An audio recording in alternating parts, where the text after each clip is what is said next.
많은 분들이 기다리셨던 서피스 프로 8이 드디어 우리나라에서도 정식으로 발매되었는데요. 저도 바로 구입해서 여기저기 다양하게 사용해보면서 스펙만으로는 알기 어려웠던 기대 이상의 장점들 그리고 몇 가지 문제점들을 모두 경험할 수 있었습니다.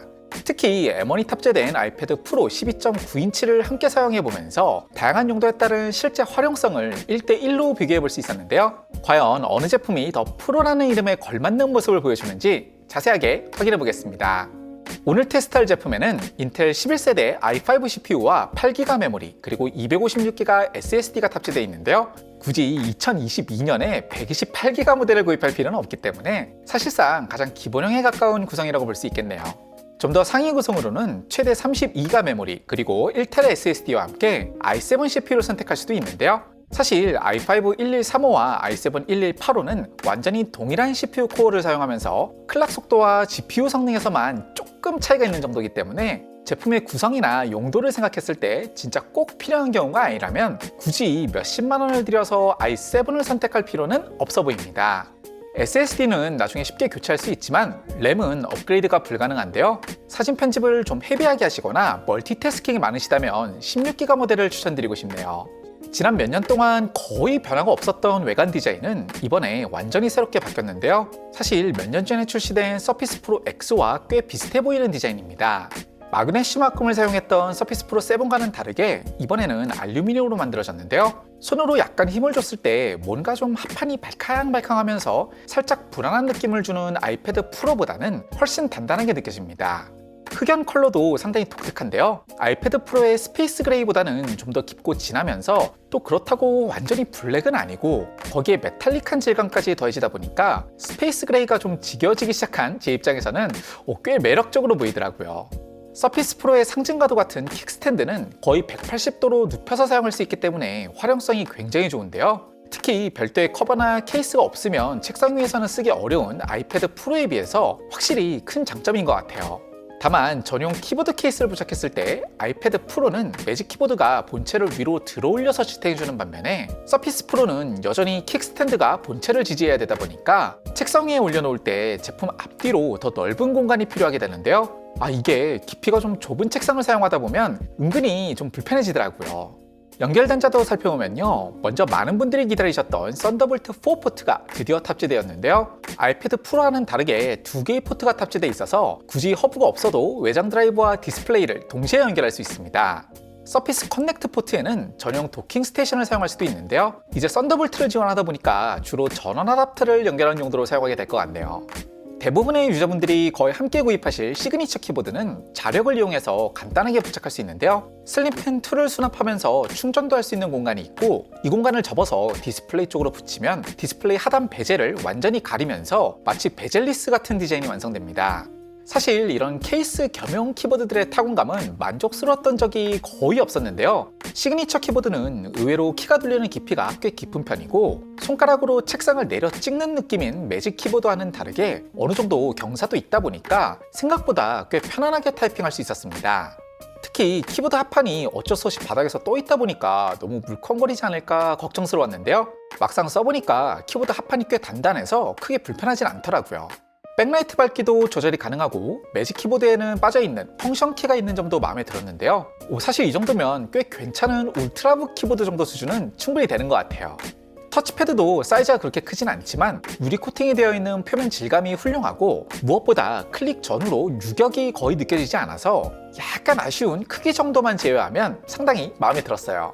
케이스와 마찬가지로 슬림펜 2 역시 대부분 구입하실 것 같은데요. 이전 서피스 프로 7과 슬림펜에 비하면 굉장히 좋아졌다고는 하지만 아직은 몇 가지 아쉬운 부분들이 있었어요.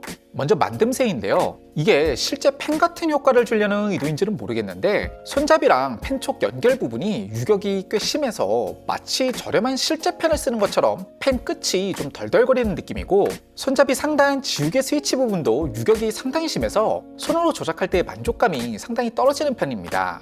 그리고 애플 펜슬 2에 비해서 길이도 너무 짧고 가벼워서 손에 어떻게 쥐어봐도 무게중심이 잘 안 잡히고 납작한 면처럼 생긴 형태도 사실 대부분의 사람들이 익숙한 일반적인 육각 형태의 펜슬과는 사뭇 다르다 보니까 처음 손으로 쥐었을 때 느낌이 꽤 어색하게 느껴집니다. 사실 이게 그냥 일반 가전제품도 아니고 펜슬이다 보니까 손으로 직접 쥐고 만질 때의 그 감각이 굉장히 중요하다고 생각하는데요. 이런 부분에서 아직은 애플 펜슬 2와 비교해서 좀 아쉽게 느껴졌습니다. 그리고 펜을 사용할 때 좀 특이한 햅틱 진동 반응이 있는데요. 뭔가 펜이 종이에 긁히는 듯한 그 느낌을 내려는 의도는 알겠는데 좀 반응이 인위적이고 조용한 곳에서 사용하면 모터 소음까지 들려서 썩 취향은 아니더라고요. 그래도 잠시 후에 언급드릴 120Hz 고주사율 디스플레이 덕분인지 펜을 움직인 이후에 실제 정보가 기록될 때까지 걸리는 시간인 레이턴시는 단일 색상 브러쉬를 사용하면 거의 느껴지지 않았는데요. 많은 그래픽 처리가 필요한 화려한 무지개색 펜이나 형광펜을 사용하면 어쩔 수 없이 레이턴시가 확연하게 늘어납니다. 그렇다고 슬림펜 2가 완전히 못 쓸 수준이냐? 절대 그렇지는 않고요. 어떻게 보면 전용 태블릿도 아닌 2인원 노트북에 장착된 펜인데도 굉장히 쓸만하다, 이렇게 생각해 볼 수도 있을 것 같아요. 특히 저 같은 경우는 필기나 드로잉보다는 사진 편집을 많이 하다 보니까 포토샵에서 부분적인 다치나 번 그리고 브러쉬 작업을 매번 마우스로 그리다가 펜으로 작업해 보니까 이 작업할 때의 집중력이나 몰입감이 정말 차원이 달라지더라고요. 결국 슬림펜 2에서 아쉬움이 느껴진 부분은 펜 성능이라기보다는 오히려 심미적인 부분들이었는데요. 이미 기술적인 부분은 상당히 많이 개선된 만큼 다음 슬림펜 3에서는 이런 세세한 완성도적인 면에서 좀 더 개선될 수 있기를 기대해봐야 할 것 같습니다. 디스플레이는 120Hz 고주사율을 지원하는 13인치 3대2 터치 디스플레이가 탑재되어 있는데요.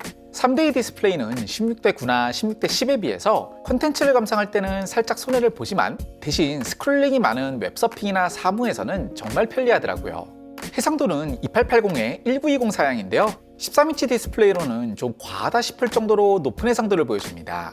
디스플레이가 표현할 수 있는 색상 범위도 sRGB는 100%, 어도비 RGB나 DCI P3는 약 80%를 지원하는데요. 기본 출고 상태에서의 색상 정확도도 굉장히 좋은 편이기 때문에 일반적인 콘텐츠 감상이나 사진 디자인 작업에서는 충분한 수준입니다. 최대 밝기 역시 일반적인 13인치 노트북으로는 굉장히 훌륭한 수준인데요. 다만 미니 LED를 사용하는 아이패드 프로와 비교해보면 상대적으로 순간 최대 밝기나 명암비가 떨어지다 보니까 어쩔 수 없이 색상이 좀 뿌옇게 느껴지면서 검정이 마치 회색처럼 표현됩니다. 출고 상태에서의 기본 주사율은 60Hz지만 디스플레이 설정에서 120Hz로 변경할 수 있는데요. 이건 정말 이미 경험해보신 분들은 아시겠지만 한 번만 사용해보면 다시는 60Hz로 돌아가기 어려울 정도로 굉장히 부드러운 반응을 느낄 수 있습니다. 슬림펜을 사용할 때는 물론이고 기본적인 UI들의 움직임이나 스크롤링에서도 정말 쾌적한 느낌을 주는데요. 이제는 스마트폰을 포함해서 꽤 많은 디스플레이들이 점점 120Hz를 표준화하지 않을까 싶어요. 보통 노트북 디스플레이들이 해상도는 높지만 밝기나 주사율이 떨어지거나 아니면 주사율은 높지만 해상도나 색역이 아쉬운 경우가 많은데요. 서피스 프로 8은 이런 주사율과 해상도 그리고 색역에서의 밸런스를 굉장히 잘 잡은 것으로 보입니다. 물론 미니 LED를 사용하는 아이패드 프로에 비해서는 방식 자체가 다르다 보니까 명암비나 색상 표현에서 어쩔 수 없는 한계가 존재하지만 이 정도 디스플레이면 웬만한 콘텐츠 감상이나 그래픽 작업에서도 충분히 만족할 만한 수준이라고 생각합니다.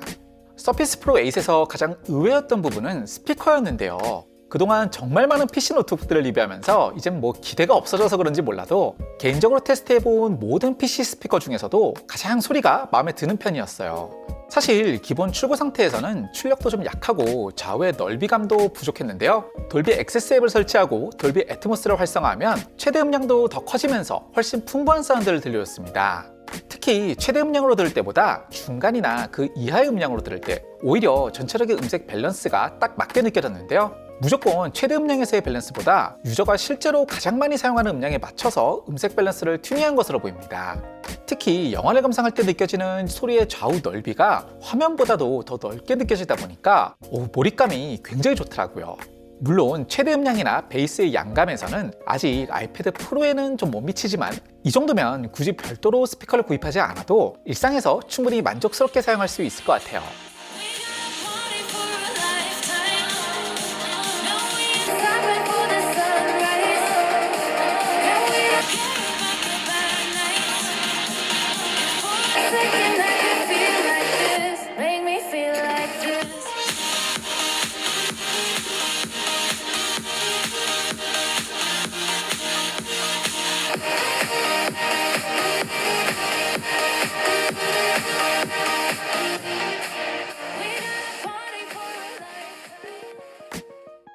4K를 지원하는 1000만화소 후면 카메라와 FHD를 지원하는 500만화소 전면 카메라가 장착되어 있는데요. 사실 웬만한 스마트폰과 비교해봐도 그렇게 화질이 좋은 편은 아니었지만 간단한 화상회의 정도 진행하기에는 충분한 수준입니다.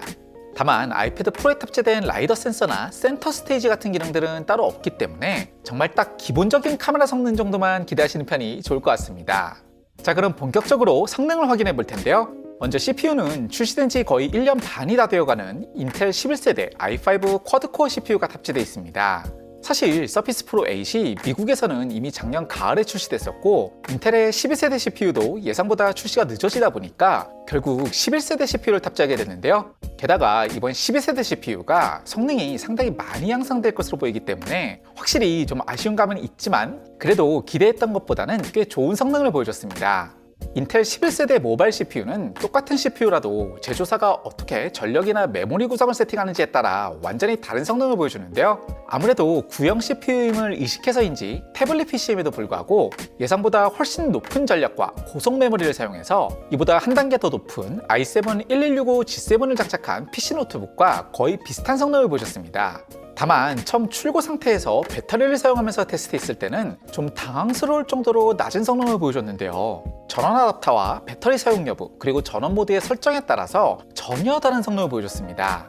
전원 아답터를 사용할 때나 배터리를 사용할 때 모두 최고 성능 모드에서는 굉장히 우수한 성능을 보여주지만 권장 모드를 사용하면 성능이 크게 떨어졌는데요. 특히 배터리로 구동하면서 권장 모드로 사용하면 CPU가 사용하는 최대 전력이 약 14W 수준으로 제한되면서 거의 1, 2년 전에 출시된 스마트폰 수준으로 성능이 떨어져 버립니다. 문제는 바로 이게 출고 상태에서의 기본 설정이다 보니까 처음 제품을 받고 신나게 밖에 들고 나가서 사용하면 이거 뭔가 좀 잘못된 게 아닌가 싶은 쎄한 느낌이 들 수 있는데요. 웹서핑이나 간단한 사무 정도 볼 때를 제외하면 전원 모드를 반드시 향상된 성능 혹은 최고 성능으로 변경하시는 편이 좋을 것 같습니다. 서피스 프로 8은 별도의 GPU 없이 CPU 내장 그래픽을 사용하다 보니까 사실 3D 그래픽 성능은 큰 의미가 없는데요. 의외로 사양을 거의 안 타는 롤은 물론이고 오버워치나 피파 22 정도는 옵션을 좀 절충하면 충분히 플레이할 만 하더라고요. 다만 어디까지나 내장 그래픽 치고 쓸만하다는 거지 포르자 호라이즌 5나 배틀필드 같은 게임들은 아예 실행조차도 어려우니까요. 고사양 게임을 즐겨 하신다면 당연히 전용 GPU가 장착된 다른 노트북을 구입하시는 편이 좋을 것 같습니다. 기존 서피스 프로 7과는 다르게 이번 모델에는 쿨링팬이 장착되어 있는데요. 권장 모드에서는 앞서 설명드렸던 CPU 전력 제한과 함께 팬이 약한 속도로만 작동하면서 CPU 온도가 최대 50도 정도로 유지됐고 최고 성능 모드에서는 CPU가 무려 28W로 작동하면서도 적극적인 팬 작동과 함께 70도 중반의 온도를 꾸준하게 유지했습니다. 이 정도면 정말 엄청나게 얇은 두께를 생각하면 상당히 훌륭한 발열 관리 성능인데요. 웬만한 부품들이 모두 디스플레이 쪽에 모여 있다 보니까 키보드나 터치패드에서는 발열이 전혀 없다는 점도 큰 장점입니다.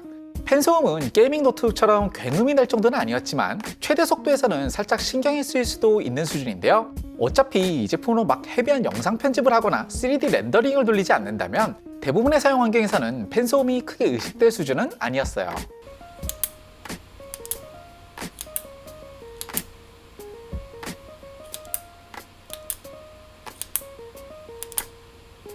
배터리 성능에 대한 평가는 좀 애매한데요. 노트북의 관점에서 보자면 상당히 훌륭하지만 태블릿의 관점에서 보자면 약간 아쉬운 성능을 보여줬습니다. 같은 디스플레이 밝기로 유튜브 HD 비디오를 연속으로 재생했을 때 아이패드 프로에 비해서는 확실히 빠르게 배터리가 소진됐는데요. 그래도 적지 않은 전력을 사용하는 인텔 CPU에다가 고주사율 디스플레이까지 사용하는 점을 고려하면 충분히 인상적인 성능을 보여줬습니다. 사실 오늘 리뷰 결과만 놓고 보면 분명히 꽤 괜찮은 제품이긴 하지만 CPU 성능, 디스플레이, 스피커, 배터리 같은 거의 모든 하드웨어 성능에서 아이패드 프로에 비해서 꽤 부족하게 느껴지는 것도 사실이에요. 여기에 심지어 최대한 비슷한 스펙으로 구성했을 때 가격에서 그다지 메리트가 있는 것도 아니기 때문에 굳이 아이패드 프로 대신 서피스 프로 8을 선택할 이유가 하나도 없어 보이는데요. 그럼에도 불구하고 여전히 선택을 고려하게 되는 건 역시 OS의 차이라고 생각합니다. 아이패드 OS는 물론 그 나름의 장점은 분명히 있지만 막상 엄청난 하드웨어 성능을 모두 활용하기에는 프로그램 지원에서 제약이 너무 많은데요. 아이패드용 어피니티 포토나 포토샵도 PC 버전에 비하면 기능적인 한계가 분명히 있고 아이패드 영상 편집에 많이 사용되는 루마 퓨전도 프리미어 프로만큼 다양한 기능을 제공하지는 못합니다. 여기에 표준적인 오피스 프로그램이나 관공서 업무에서도 너무 제약이 많기 때문에 훌륭한 하드웨어 성능에도 불구하고 딱 콘텐츠 감상이나 노트 필기, 그리고 간단한 사진이나 영상 편집 정도로만 용도가 제한되는데요. 이에 비해서 서피스 프로 8은 성능 그 자체로만 보면 아이패드 프로보다 좀 부족한 게 맞지만 일반 윈도우에서 구동되는 모든 프로그램을 아무런 제약 없이 사용할 수 있는 엄청난 장점이 있습니다. 기본적으로 PC의 모든 기능을 사용하면서 거기에 태블릿 특유의 장점까지 더하는 개념이기 때문에 상대적으로 좀 부족한 하드웨어 성능에도 불구하고 활용할 수 있는 범위는 오히려 더 넓어지는데요. 두 모델 중에서 어떤 모델을 선택할지는 결국 여러분의 상황과 목적에 따라서 많이 달라질 것 같아요. 이미 PC나 노트북을 사용하시면서 정말 태블릿 그 자체의 목적에 맞게 구입하신다면 당연히 아이패드 프로가 훨씬 나은 선택이겠지만 그냥 딱 한 대의 올인원 시스템으로 좀 더 PC에 가까운 활용성에 태블릿의 장점까지 더하고 싶으시다면 서피스 프로 8을 좀 더 추천드리고 싶은데요. 오늘 리뷰를 바탕으로 여러분의 선택에 조금이나마 도움이 되었기를 기대해 보겠습니다. 최근에 본업에 좀 치여 살다 보니까 꽤 오랜만에 영상을 올렸는데요. 잊지 않고 시청해주신 구독자 여러분들께 정말 진심으로 감사드리고요. 저는 다음 주에 더 유익한 영상으로 다시 인사드리겠습니다. 곧 다시 만나요. 감사합니다.